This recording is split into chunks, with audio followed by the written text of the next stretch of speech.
So, I've been thinking about time lately, and I've got a lot to say about it because I've come up with a theory that can probably change the course of Myanmar's future and fix maybe one of the very few most important things that we have left to fix in order to become a top country. Ladies and gentlemen, may I present to you my theory of time, and it's based on a code that is none other than punctuality. Stop being late. Don't be late. Did you know that if you're late for something, it is stealing? Stop stealing other people's time. Time is money. They could use the time to do other and more valuable things. If you wouldn't think of stealing $3 out of other people's pockets, you shouldn't think of stealing 3 minutes from their time too. So I have a lot of experiences with people who don't keep their promises and are always late. And these two things annoy the living daylights out of me.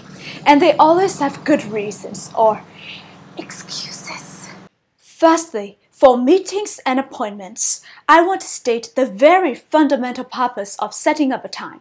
The point is for you to simply arrive by that time. If you've accepted an appointed time, you have to show up by or before the time. Otherwise, what else? There is no point in setting up a time whatsoever in the first place. Now everybody who is marching in or new in their work-life experience in Myanmar, listen up.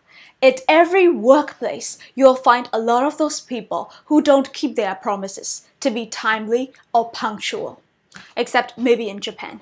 I've had some horrible experiences where my very important work was postponed and sabotaged by strangers, colleagues, my close friends, who I considered very smart, working professionals, and big names, and I was left in misery and shock many times. It's like one American teacher/mentor once told me, you know, student life is much easier than work life because once you pass student life, you have to prepare your mind for crazy. The world is full of crazy out there.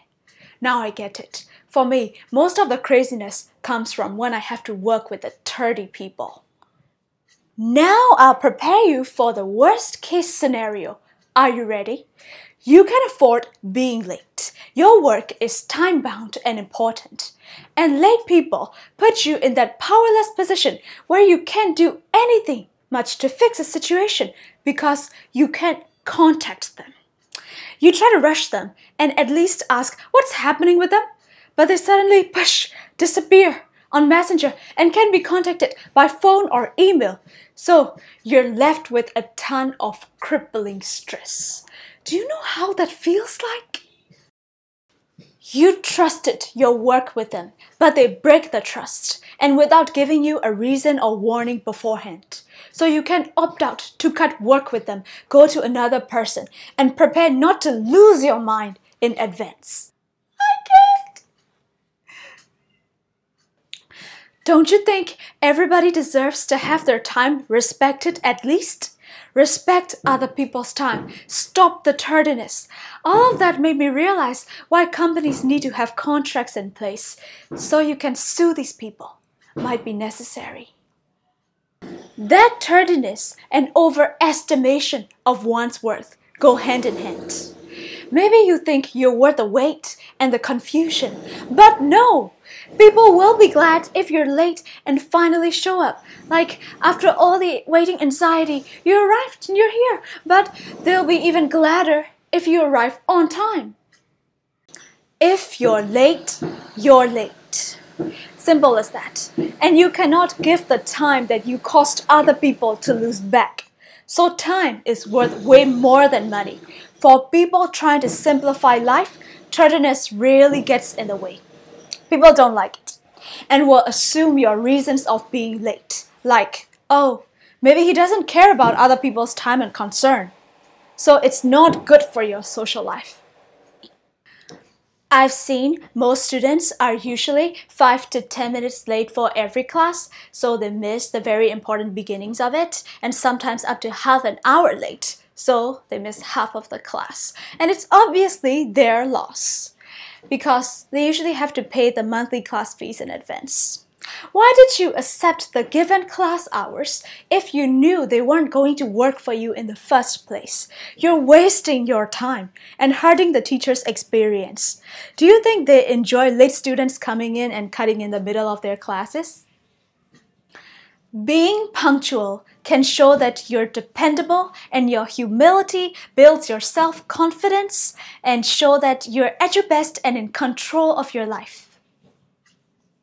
If you're not punctual, it can strain your relationships with other people, hurt your professional career, and take a toll on your life, as it usually stems from incapable time management, disturb the experiences of other people, and hurt your integrity. You can obviously see the contrast between the two big pictures that I'm trying to show you, where if all of us were punctual versus not punctual. Please do not make the latter come true. The more 30 you are, the more all of us will be left behind. And Myanmar is already very behind, so we need fast improvement. Well, there I opened up on my number one most valued characteristic in a person, punctuality.